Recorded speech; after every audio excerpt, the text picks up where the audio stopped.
kagarii maallaqaan maraate jeus injira kagarii akkas jehu injira obboleessi kiyyoo maallaqa taate addunyaan hin guutamtu hanga feete mana ajaa'ibaa qabaadhu makiinaa VIP qabaadhu dhiiroo ammas osoo maare Ameerikaatti osoo akkas ta'eefaa jettee yaadda addunyaan hin guutamtu aanarra dhugaa kiyyan isinitti himu atiin beekaan maraatti atiin maallaqaaf jecha taate atiin akkas taate naan jettus dhageeffadhu atiin fayya qabda naan jettus dhageeffadhu ani nama waggaa 2 miidiyaa kanarratti gama imoo kana barsiisaa turerraay alhamdulillah gaafan gama imoo barsiisan nagayaan hin barsiisaa se akka malee jechuudha waggaa 2 waggaan barsiisee qaraayisee jee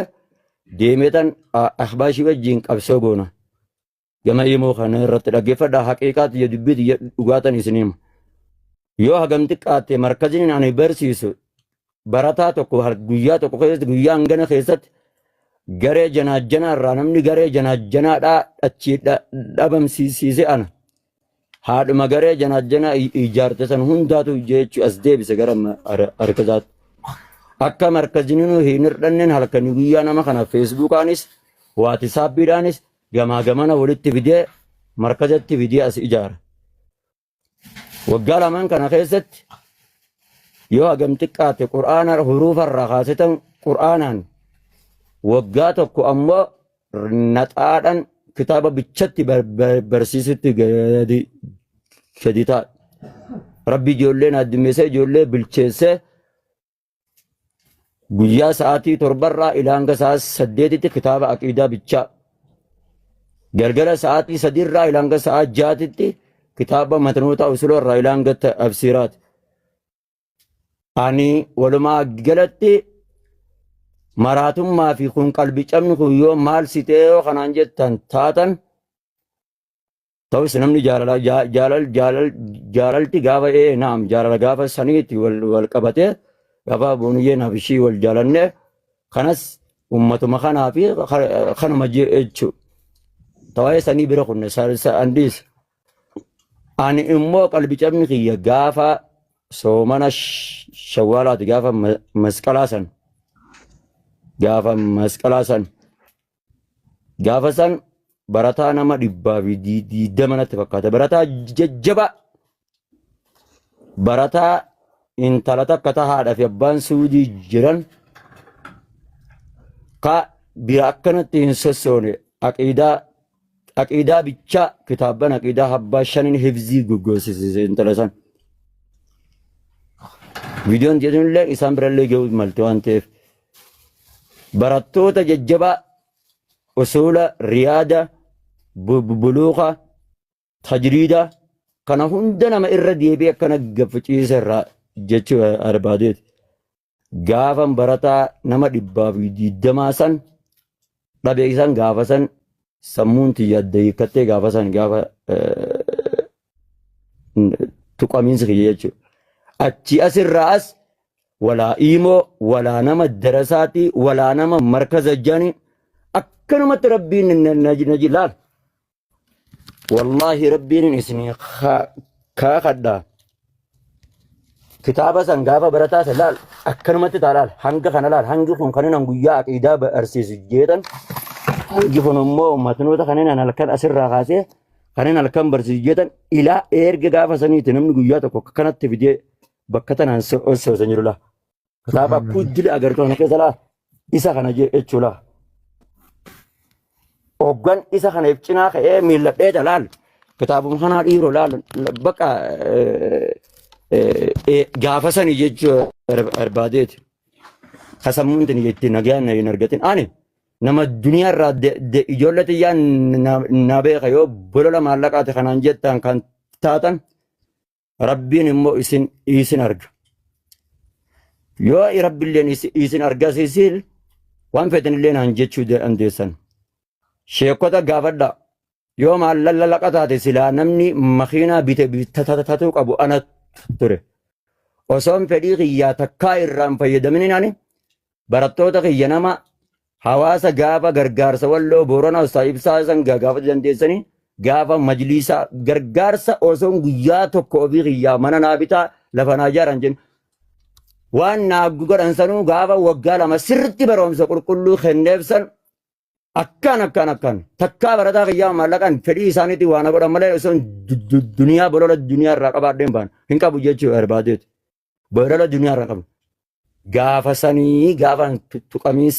gaafa sammuun xiyya nageenya hin qabne isaan gaafa san amma rabbi sodaan na keessaaf baqa waumaatu natti hin fakkaatu wallaa waan kanaat akkana na godha waan kasiit akkasin na godha waan kanaat akkas achi na oofaan irraan beekan allahu alam hin beekan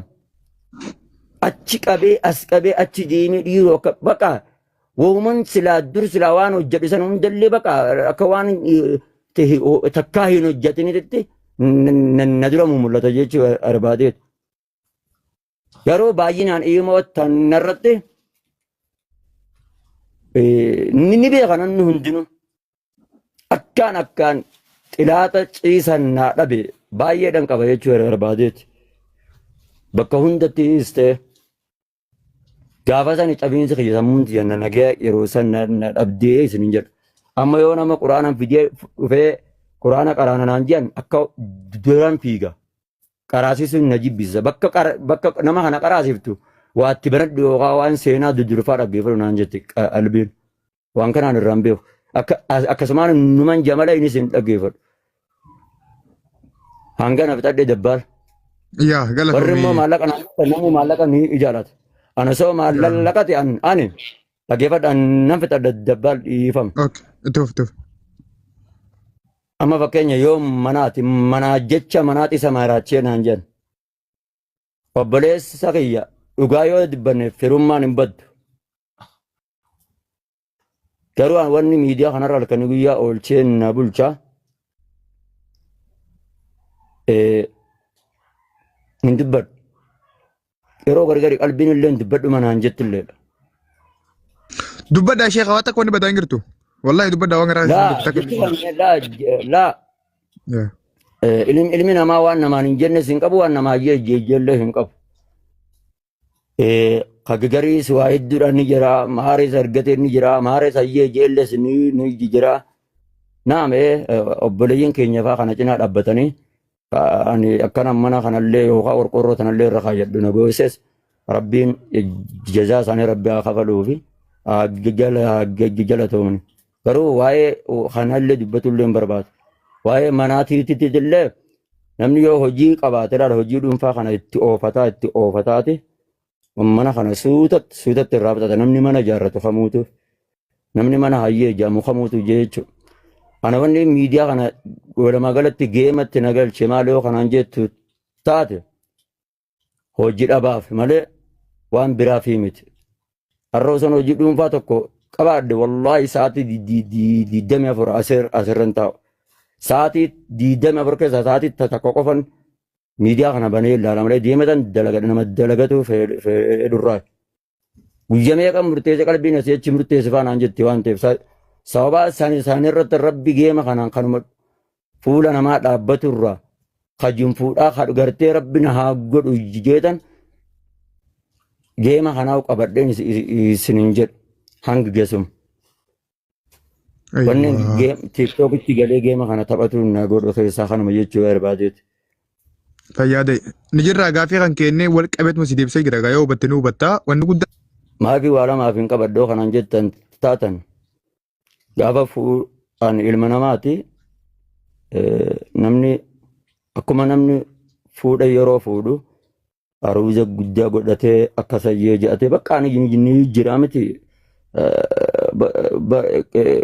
Taneessinuu ni beektan jeeta yaade soomana fuudha kiyya soomana fuudhu san akkuma inni kaa godhadheetan akkuma waa dhabaatitti deemanii gaafa waa argaddan aruuza sii godhaadha mana kiyya garuu immoo rabbiidhaatiitti dubartii filatamtu naa kenne malee gaafa waa argadde aruuzallee bareechifadhee godhadhee muraada sii guutuu danda'ullee sii guuta jedhee kaayyadhe jechuu geema immoo waa lamaan kanaaf hin qabadhu jechuu barbaadeeti. yoo rabbiin na hayyee jawtaata wallah ilaha gammaatitti jechuudha bakkitti amma fakkeenya namni viidiyoo yeroo aruusaadha godhatan bar namni bar yoo beelluma takka illee yoo deemee kireeffatee waayyee jaame bar akka bareeduudha bar qalbiin nama namaa kun akka itti gammadullee numa jirti jechuu barbaadeeti sababaa waa lamaan kanaati jechuu barbaadee kanan geema akkanatti qabadhu na taasisa kana maaltu yoo maaree kanarraa si gale maaltu ta'a namni kun hundi ni yadheetan geema kana keessatti maali ni yadde hatta markaza kanallee soomana booda yoo rabbicha irraa na tolchu taate ittan deebi'aa jedheetan qaraatii tanallee ni yadde jechuudha wallaahi rabbiin naaf shaahidaa silaa sheekan ittiin na argan kanatti taa'ee barsiisaa jedheetan niyyaa fayya kana qaba jechuu barbaadeeti lammaffaa ilmi namaati waa hedduudha namatti illee yaadaa waa hedduullee namatti